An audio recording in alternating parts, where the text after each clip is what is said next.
On top with tori for today, President Buhari don salute APC governors dem unto their win matter for Supreme Court.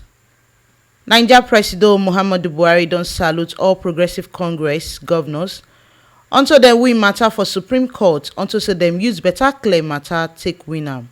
E tok say body sweet am well as dem don finish all the law matter dem for court, as e be say time don reach make dem start the work, the one wey make Naija pipo put dem for office.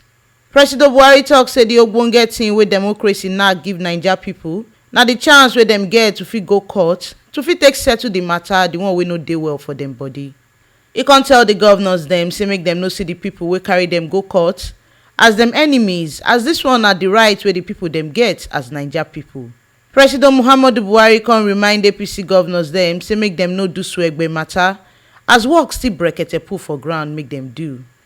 E tok say make dem ready do better work wey go tanda Naija pipo life well for the next 4 years dem for dem state wey dem dey. Na here the better tori reach on top with tori for today as Naija President Muhammadu Buhari don throway better salute give APC governors dem unto dem win matter for Supreme Court for the country.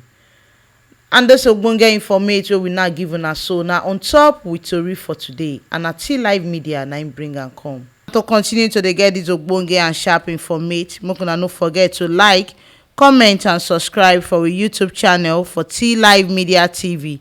Now fit still follow us waka enter Facebook, Instagram and Twitter for T Live Media, and our website sidon gidigba put for www.tlivemedia.com.